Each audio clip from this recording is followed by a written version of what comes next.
a true life story. You killed my husband. You monsters. You monsters. You must pay for all the pains you have cost me and my family. But before we delve in, I want to let you know that your support means a lot to us. Don't forget to like, share, and subscribe to our channel. In the peaceful city of Asaba, nestled in Delta State, lived a man named Nathaniel with his wife, their son, and 2 daughters. To many, he was more than a husband and father. He was a beacon of hope, a man of deep spiritual insight, and a prophet whose name rang with respect both in his hometown and beyond.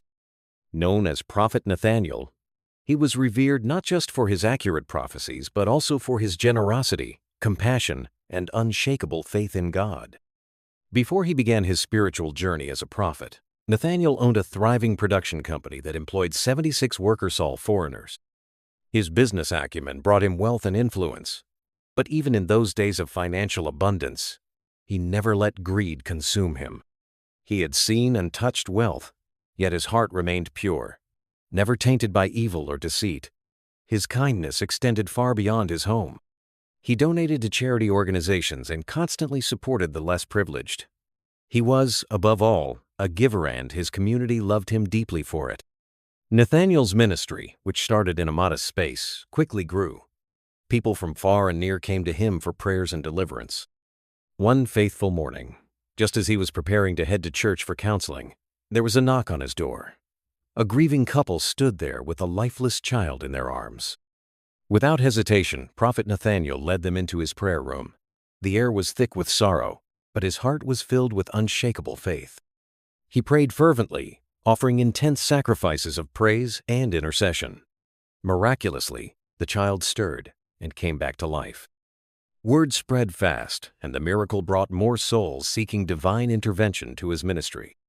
As the ministry flourished, Prophet Nathaniel ordained pastors under him to help manage the growing congregation.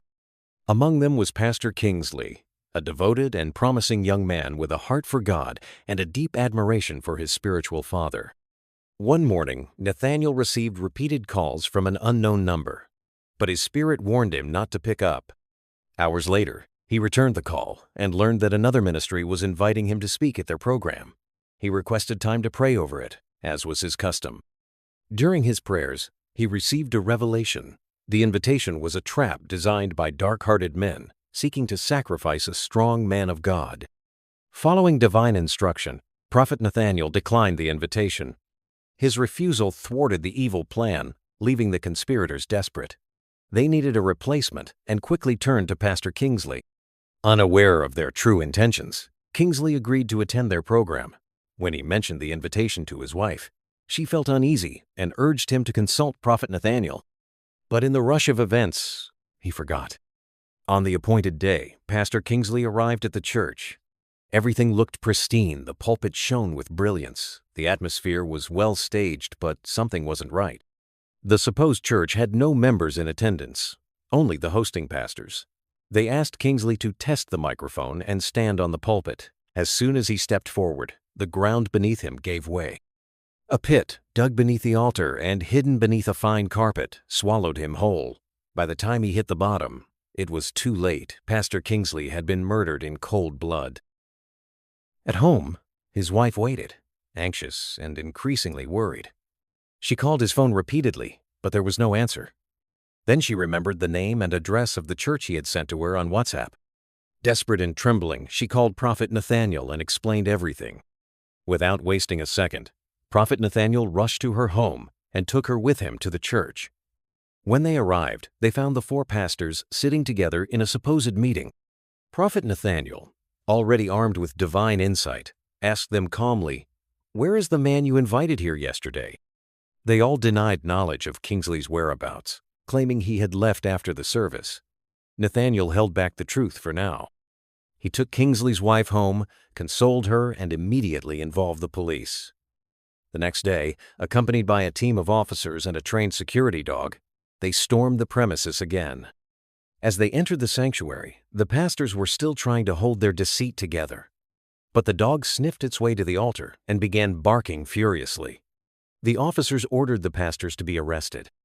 Digging began at the altar and, not long after, decaying remains, including Pastor Kingsley's skull and bones, were found. The scene broke Prophet Nathaniel. He fell to his knees and wept bitterly. A life had been taken a man of God under his covering, a husband and a father. The 4 pastors were sentenced to life imprisonment, but the pain of loss lingered. 5 years later, life continued, but grief had left its permanent mark. One day, Prophet Nathaniel journeyed to the mountain to seek God in prayer. There he received a troubling revelation. Someone in his house was about to die. He prayed earnestly, asking God to preserve his family. Then a voice came, "What shall separate you from the love of God?"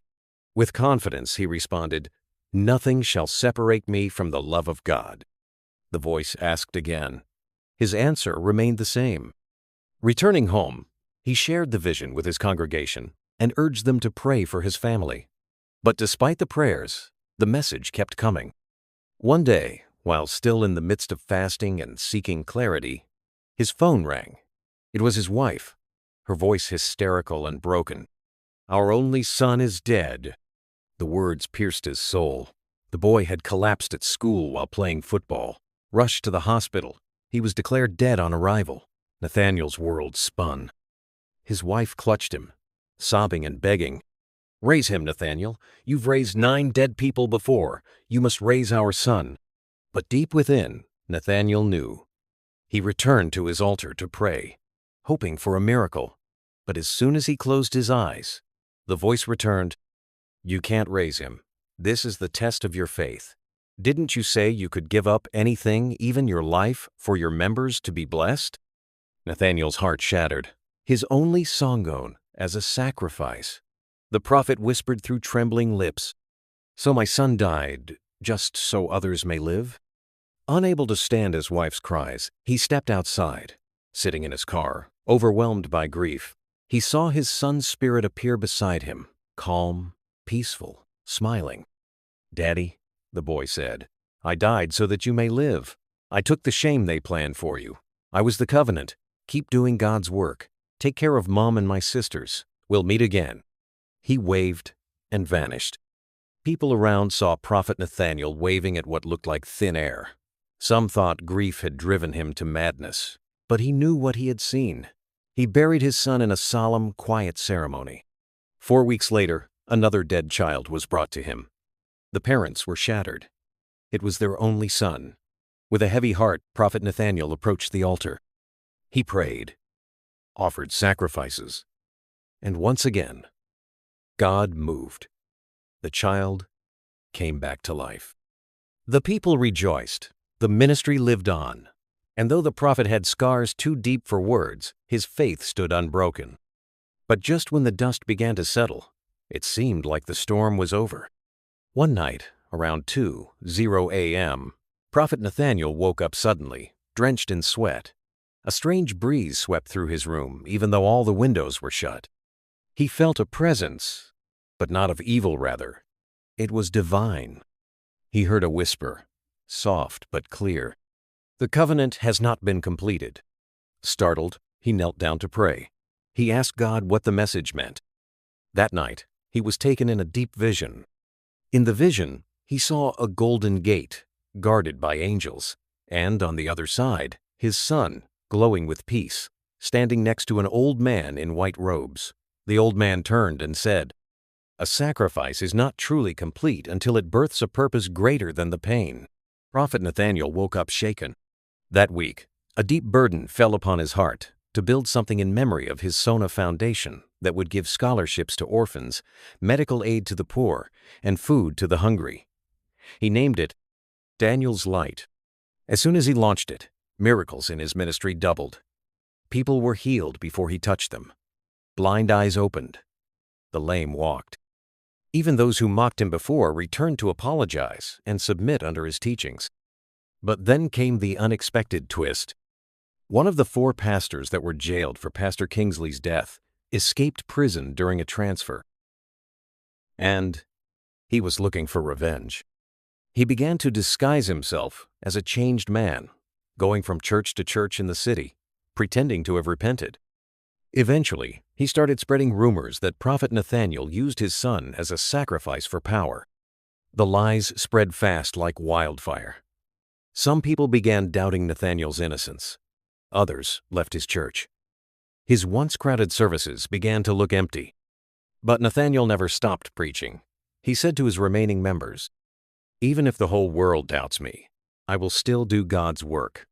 Let the truth fight for itself." Months later, the escaped pastor was caught again, this time, not by police, but by his own guilt.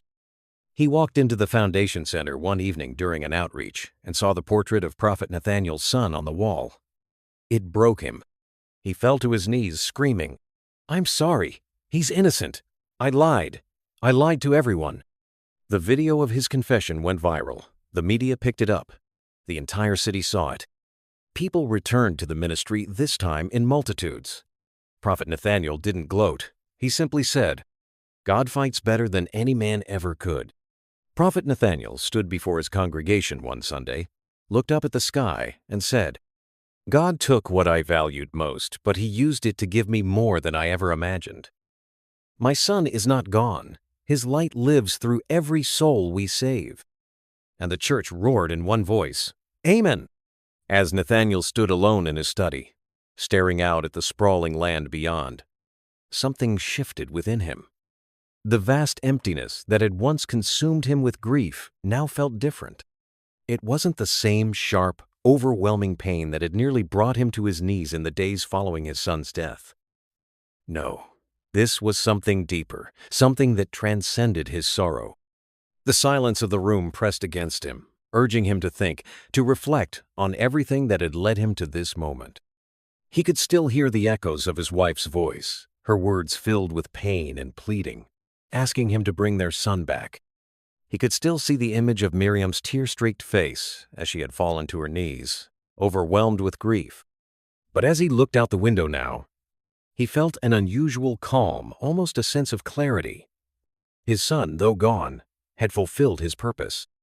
God had called him home, and there was nothing Nathaniel could have done to stop that. The feeling of loss would never leave him, but the anger that had been festering in his heart had started to fade.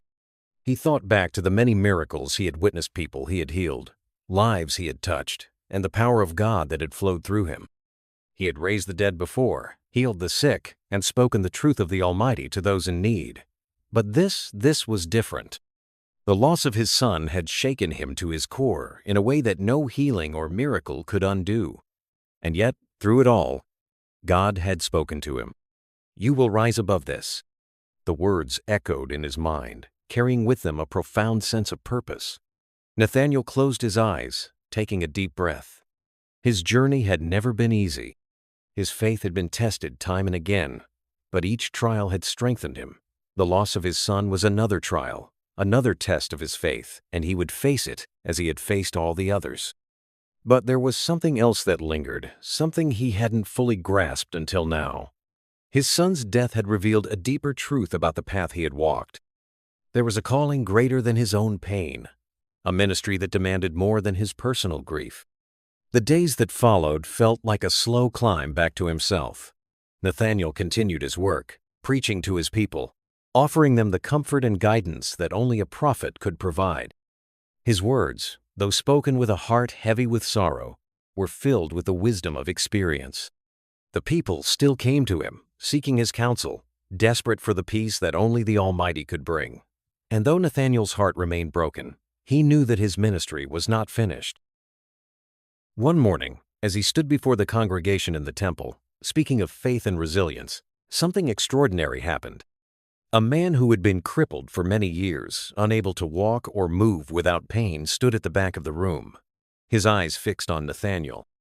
The man had heard of the prophet's miracles and had come, driven by the whispers of hope that surrounded Nathaniel's name. With a single word, Nathaniel called out to him, "Stand up." The congregation fell silent, and Nathaniel's gaze never wavered. He had performed countless miracles, but this was different. This time, he was not healing the sick or raising the dead simply because he could. No, this time, it was about something much deeper. It was about faith, and it was about the power of God's will. The man's legs trembled at first, but then, with a strength that Nathaniel had not expected, the man rose to his feet. The entire congregation gasped, and a murmur of awe spread through the room. Nathaniel watched the man, his heart filled with something he hadn't felt in a long time. Hope. He wasn't just healing the body, he was healing the soul. The people, their faces filled with amazement, began to understand the message he was imparting. It was not the miracles that defined him, but the faith that sustained them. It was faith in God's plan, no matter how mysterious or painful that plan might be. "Rise," Nathaniel said again, this time not just to the man, but to himself. The grief that had weighed so heavily on him for so long began to lift, replaced by the understanding that his journey was far from over. He had to carry on. He had to lead, just as he had been called to do. But his path was not going to be easy, and he knew that now more than ever. His faith would be tested again. There would be more suffering, more loss, more challenges ahead. He would encounter people who questioned him, people who doubted his message, people who would seek to tear him down. But he also knew that in the end, it wasn't about the trials he faced. It was about how he responded to them. The healing of the crippled man was a sign that he was still connected to the divine, a sign that despite the darkness that had consumed his heart in the wake of his son's death, there was still light to be found. And it was this light that he would continue to share with the world. Later that evening, as Nathaniel sat in his study once again, reflecting on the day's events, he heard the voice again, the same voice that had guided him through his grief. "Nathaniel," the voice said, "your son's death was but one part of a greater plan. You have been chosen for something greater than yourself. You will be tested, but you will not fail. This is your moment. Do not let it pass." Nathaniel nodded, the weight of those words sinking in. His son's death had not been in vain. His life, though tragically short, had served a higher purpose. And now, it was his turn to fulfill his own purpose. With a sense of resolve that he had not felt before, Nathaniel rose from his chair and walked to the window. The night sky stretched out before him, the stars shining brightly. He couldn't see what the future held, but he knew one thing for certain. Whatever came, he would face it with faith. He would rise above it, just as his son had risen in his heart, and just as he would continue to rise for the sake of his people. In the days following the miraculous healing of the crippled man, Nathaniel's life began to shift. He no longer felt as though he was walking a path of isolation. The people of the land, though still mourning the loss of his son alongside him, now saw him not just as a man of grief, but as a man of faith and strength. They came to him not only for healing, but for guidance that came not from his own strength, but from the divine wisdom he had been granted over the years. Each day, Nathaniel walked through the streets of the city, his heart heavy but his steps sure. He met with those in need, spoke to those who doubted, and comforted those who shared in his pain. The more he gave, the more he realized that his role had never truly been about the miracles he performed. It was about the message he carried within him, about trust in God's will, about the resilience of the human spirit, and about the profound beauty of love and sacrifice. One afternoon, as Nathaniel entered the temple for yet another meeting, he was met with a familiar face. It was Miriam, his wife, still the woman he had loved with every ounce of his being, though they had both been torn by the recent events. Their relationship had been strained, not because of a lack of love, but because of the unbearable weight of their grief. In their sorrow, they had struggled to connect, to heal together. But as time passed, Nathaniel began to understand that healing would come not just through his work, but through the shared understanding and strength he could find in Miriam. "Miriam," Nathaniel said, his voice soft but steady, "I know it's been hard for us, the loss of our son. I feel it every day, but I know now that I am not meant to carry this burden alone. And neither are you." Miriam's eyes filled with unshed tears, her heart torn between the woman she had been and the grief-stricken soul she had become. She stepped forward, her voice barely above a whisper. "I'm not sure how to go on, Nathaniel.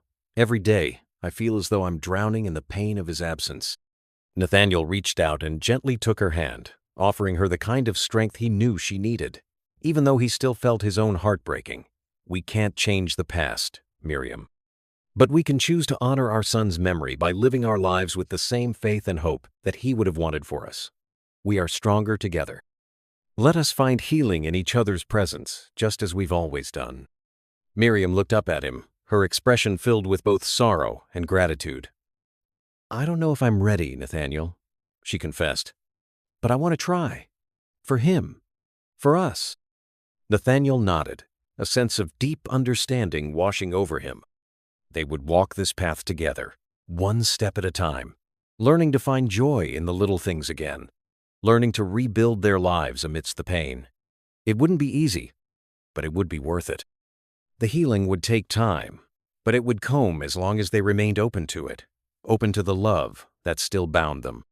Days turned into weeks, and the city around Nathaniel slowly began to heal as well. The people had witnessed his transformation, and it inspired them to believe in their own capacity for growth and redemption. Nathaniel had started a quiet revolution in their hearts, not by raising the dead, but by teaching them to live with hope, even in the face of overwhelming loss. As Nathaniel continued his work, he began to notice a shift in his own soul.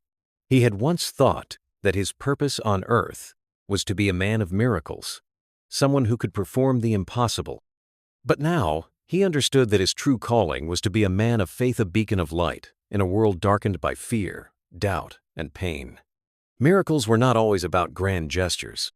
Sometimes they were about surviving the storm, finding peace in the chaos, and holding on to hope when all seemed lost. It was on one such evening, as Nathaniel stood in his study, reflecting on all that had passed, that he received another message from the divine. It came not in the form of a voice, but in the form of a quiet, steady understanding that seemed to settle within him, as though the very essence of the universe had spoken directly to his soul. "You are not done yet, Nathaniel," the message seemed to say. "Your work here is not finished. There is more for you to do." Nathaniel's heart swelled with both gratitude and apprehension. He had believed that, after all the loss, after all the heartache, he had been ready to step away. But this new understanding filled him with a renewed sense of purpose. He would continue to serve, continue to lead, and continue to heal.